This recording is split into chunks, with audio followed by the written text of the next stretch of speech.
Boa noite a todos. Meu nome é Fernando Genta, eu sou pesquisador da Fundação Oswaldo Cruz, e essa aqui é uma aula da disciplina Fundamentos de Enzimologia, da pós-graduação do Instituto Oswaldo Cruz. Bom, eu vou continuar a nossa discussão da aula passada. A gente está no comecinho da disciplina discutindo aspectos básicos de enzimas, né? Propriedades bem fundamentais, né?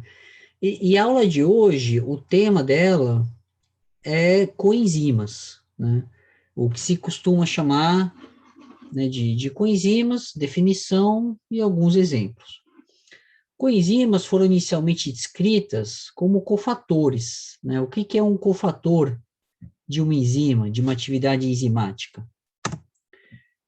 Bom, a ideia de cofator ela foi formalmente proposta em 1897 por Bertrand, onde ele descreve a presença de fatores dialisáveis.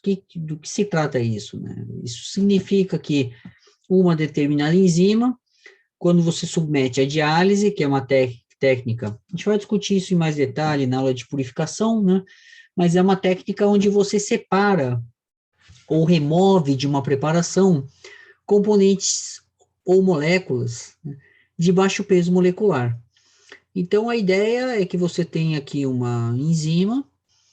Na época, em 1897, não se sabia ainda que enzimas eram proteínas, mas o que o experimento mostra é que se você remove alguma coisa da preparação, a enzima perde atividade. Então, você tem um componente que é fundamental para a atividade dessa enzima e que, no caso das enzimas estudadas, no caso de muitas enzimas, né, inclusive do exemplo, né, do estudo de Bertrand, cuja remoção é reversível, né? Você tem um componente que ele tem uma importância na atividade da enzima, que ele pode ser retirado e adicionado novamente, restabelecendo essa atividade.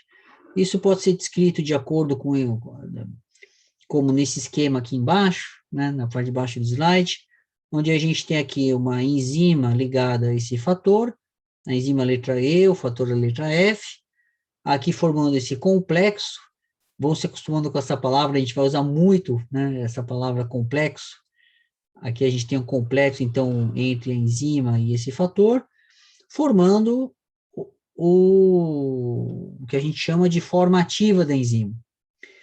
Essa ligação entre enzima e fator, ela está em equilíbrio, você pode ter, eu usei essa flecha aqui mais lúdica, né, mas ela está sinalizando uma reação que vai para lá, que ocorre nas duas direções. Então, você tem a dissociação desse complexo enzima e fator e a associação reversível, né, dessa enzima com esse fator, formando aqui o nosso complexo ativo. E submetendo essa mistura, né, a uma técnica de separação, separando o fator da enzima, nós temos como obter a enzima sem a presença do fator, e essa enzima, ela é inativa, não tem atividade. Então, aqui a gente já tem duas propriedades básicas que foram propostas, né, desde o início, que é a importância desse fator na atividade da enzima, ou seja, a enzima só é ativa quando ela está associada a esse fator, e a ideia de que esse fator ele não ele é diferente da enzima, ele não tem a mesma natureza que a enzima, né? E esse tipo de concepção foi confirmado ao longo da história por uma série de experimentos, uma série de descrições, né? E hoje em dia a gente tem um monte de exemplos muito bem estudados desse tipo de interação entre enzimas e componentes que são importantes para a sua atividade, né, mas que não são parte propriamente da enzima. Posteriormente, eu vou usar um excelente exemplo disso, é a participação de íons metálicos na atividade de enzimas. E aqui a gente já pode ilustrar várias características desses cofatores. Nesse exemplo aqui, eu peguei um exemplo bem, né, ilustrativo, né, bem conspícuo, né, desse papel de cofatores na atividade enzimática, que é a RNA polimerase. E aqui o exemplo, na verdade, né, muito comum, né, é o da participação de metais na catálise. Né?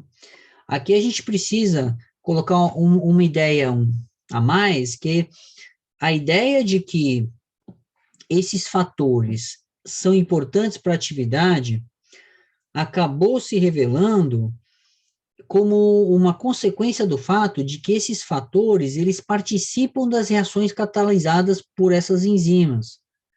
Eles reagem quimicamente com o substrato, participam dessas reações químicas e muitas vezes eles são capazes de realizar reações químicas que muito dificilmente seriam catalisadas pelas cadeias laterais de aminoácidos que compõem o polipeptídeo.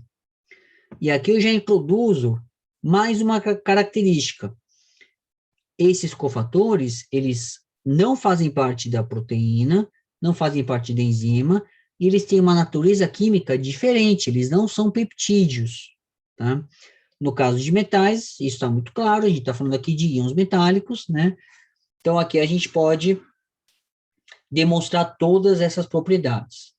É um íon metálico, ou seja, ele não faz parte do peptídeo, ele não tem a natureza peptídica, assumindo agora que a gente já sabe, né, que enzimas são proteínas, em sua grande parte.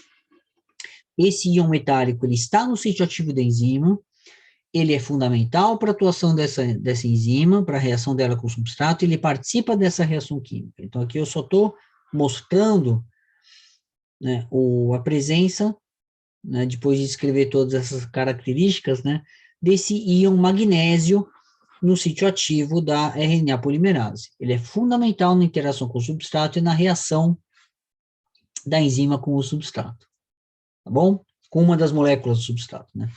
Seria o nucleotídeo difosfatado, mas vamos deixar isso para, né, para outra, na verdade, nucleotídeo trifosfatado, né? Vamos deixar isso para, isso seria tema de outra aula, né? Bom, outro exemplo é a metaloprotease, né, onde você tem aqui um íon metálico, o íon zinco, participando do sítio ativo dessa metaloprotease. O exemplo aqui é a Matrix Metalloprotease 1, né?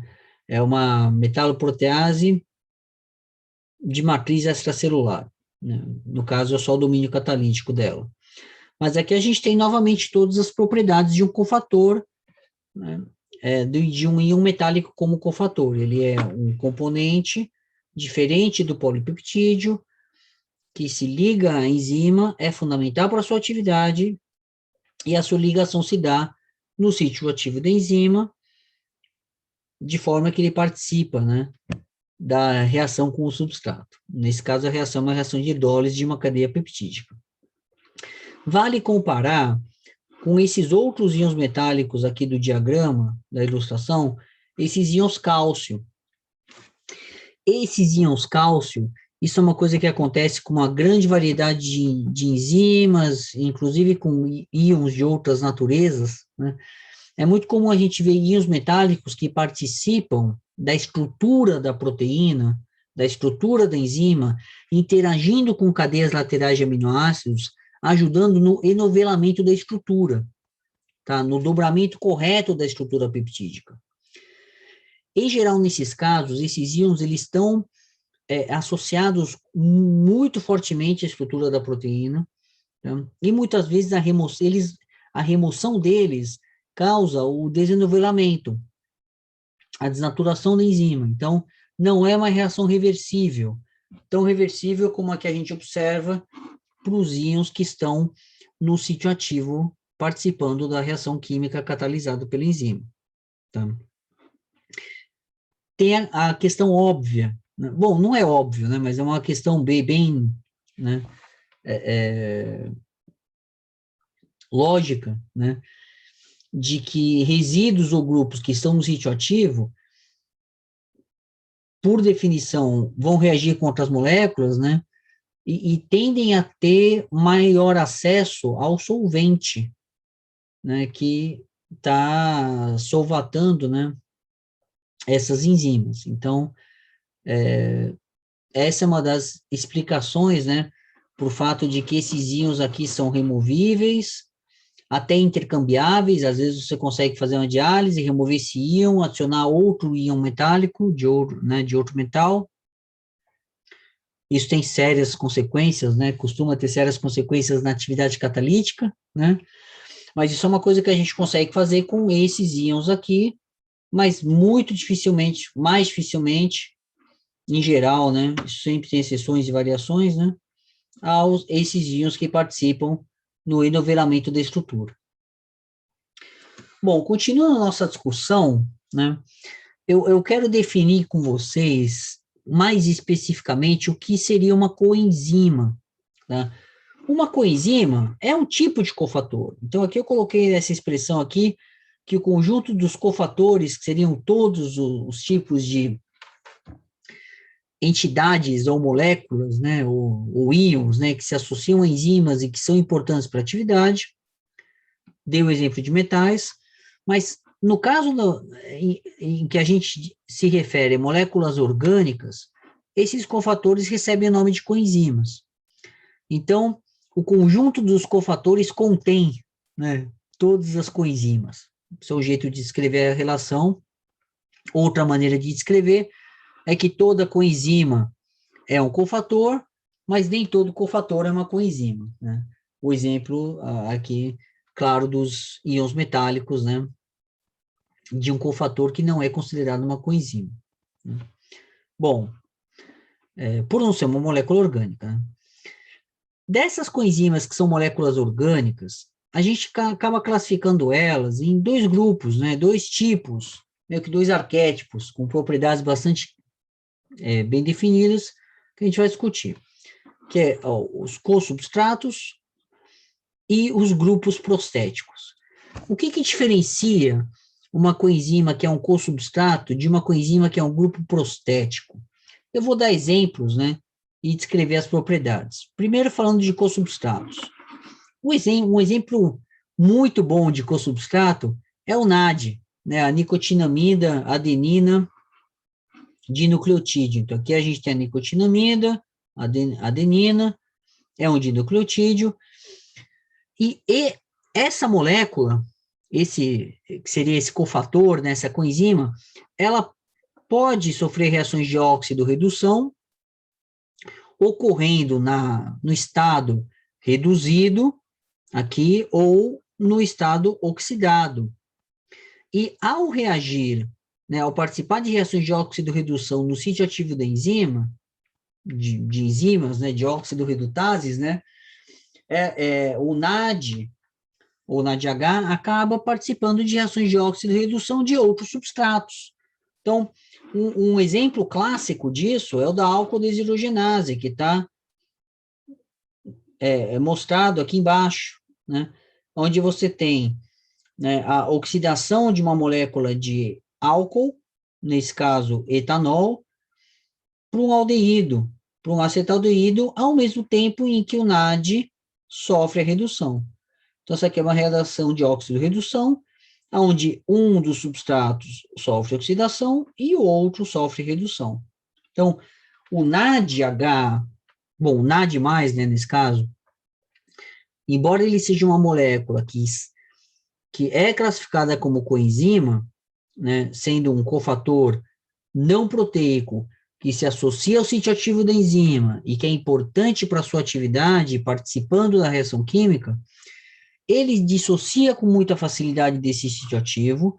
Ao longo da reação química, ele sofre transformação, ele acaba sendo regenerado por outra enzima, né? Ele é liberado para o solvente e é regenerado por outra enzima, permitindo que ele se associe de novo, restabelecendo, né, o que a gente chamou daquele complexo enzima-cofator, que é o que tem atividade. Tá? Então, o que caracterizaria um co-substrato é um pouco essa, não só a reversibilidade da reação, né, mas além da participação na reação química né, que é uma coisa comum a todo tipo de cofator, né, mas o fato dele participar da reação química, se desligar da enzima e ser regenerado por um sistema enzimático independente do metabolismo, tá? Aí vale mencionar de que esses cosubstratos, né, são muito comuns e muito presentes em óxido-redutases. No caso do NAD, você tem um grande número de enzimas que usam esse cofator ou cosubstrato nas suas reações, e você acaba tendo um sistema de recuperação, né, do NAD+, né, ou do NADH, dependendo da enzima, mas aqui no nosso exemplo, né, para a álcool deshidrogenase continuar funcionando, ela precisa né, da oxidação desse NAD+, por outra enzima para poder ter, né, um novo ciclo de catálise, né. Mas o que você acaba tendo é um sistema que realiza essa oxidação do NADH por um grande número de enzimas, né. Então, é um sistema comum, né, que atende a uma grande gama de óxido-redutases NAD dependentes, né. Aqui, para ilustrar essas características que a gente escreveu, né, antes, né, então aqui a gente tem uma imagem do sítio ativo da álcool deshidrogenase de levedura, aqui a gente tem o substrato, o etanol, né, o oxigênio, né, então aqui seria o etanol, a gente tem o íon zinco no sítio ativo, que participa da atividade, que é coordenado por resíduos, né, três grupos, né, pertencentes a cadeias laterais de aminoácidos que compõem o sítio ativo da enzima, e o NAD, ele acaba sendo uma molécula que se liga ao sítio ativo da enzima, esses aminoácidos que interagem com o NAD são chamados de bolsão hidrofóbico no sítio ativo da NAD deshidrogenase. Aqui, na verdade, está sendo ilustrada essa interação com o análogo do NAD, uma molécula muito parecida com o NAD, mas que não permite que a reação prossiga, né? Então, a reação ela fica congelada nesse estado, de forma que a gente consegue ter uma análise cristalográfica, né, da estrutura, não só do NAD, como da proteína, né, dos grupos envolvidos na reação com o etanol. Então, aqui a gente tem essas características, né? É uma molécula que não é proteica, nesse caso, uma molécula orgânica, se liga ao sítio ativo da enzima, participa da catálise enzimática, participa da reação química, e é uma ligação reversível, né? Esse NAD, ao se transformar em NAD+, ele pode se desligar desse sítio ativo e ser regenerado por outro sistema enzimático, ok? Bom, continuando aqui a nossa descrição, vou falar um pouquinho de grupos prostéticos. O que diferencia, então, um grupo prostético de um consubstrato? Um grupo prostético importantíssimo é o M. Eu vou descrever as propriedades ilustrando esse caso do M, né? O M tem essa estrutura aqui, ele se liga a uma quantidade enorme de proteínas de enzimas, que participam de reações de óxido redução também, e o que diferencia o M, e no caso outros grupos prostéticos, é a natureza da interação desse cofator, com a cadeia polipeptídica. Tá? O M e outros grupos prostéticos, ele tem uma ligação muito mais forte com o polipeptídeo. Ele não é uma entidade que é dialisável ou facilmente dissociável do arcabouço proteico. No caso do M, aqui no exemplo do citocromo C, você tem, além da coordenação do ferro, que está no centro do M, né, você tem interação com um grande número de aminoácidos no sítio ativo da enzima, e, além disso, você tem a formação de ligações covalentes. Então, aqui está ilustrando as ligações covalentes no sítio ativo do citocromo C. Você tem aqui representando apenas um domínio da proteína, que se convencionou chamar, né, ou não, na verdade, um motivo, não é um domínio, é um motivo, ligador de M. Aqui você tem a coordenação do íon ferro, e uma coisa que é fundamental, e é uma diferença, assim, gritante, entre a natureza da interação do grupo prostético e do co-substrato. O grupo prostético faz ligações covalentes. Olha aqui uma ligação covalente. Olha aqui outra ligação covalente. Com cadeia lateral de aminoácidos no sítio ativo da proteína. Então, esse aqui é um cofator, uma coenzima, que não é dissociável, não é dialisável. Né? Você não consegue remover ela do sítio ativo dessa enzima. Então, nesse caso, você tem um grupo, né, que a gente chama, convencionalmente chamar de grupo prostético, né, que reúne todas as características que a gente escreveu antes para co-substrato ou para cofator, com o adicional de que a interação ela é muito forte e se dá através de ligações covalentes. Bom, uma nomenclatura que vale a pena a gente apresentar, que a gente tem que apresentar, é a diferença entre apoenzima e holoenzima. Então, voltando para aquele esquema do início dessa aula, né? Esse complexo enzima cofator ativo, né, completinho, né, a gente chama de holoenzima. E após a associação e a separação, quando você tem a enzima sozinha, sem a presença do cofator, seja ele um co-substrato ou um grupo prostético, ou íon metálico, né, a gente chama essa enzima sem a presença do fator de apoenzima. Né? Então, nesse caso, a gente tem a apoenzima, a enzima meio que incompleta, né, sem atividade. E a holoenzima, esse termo, inclusive, vai nesse sentido, né, de que a enzima está completa, a enzima está inteira. Né? A holoenzima seria a forma ativa, né, dessa enzima, né, dessa atividade enzimática. E a apoenzima seria a forma inativa. Então, aqui você só tem, teoricamente, o peptídeo. Aqui você tem o peptídeo mais outras coisas, né?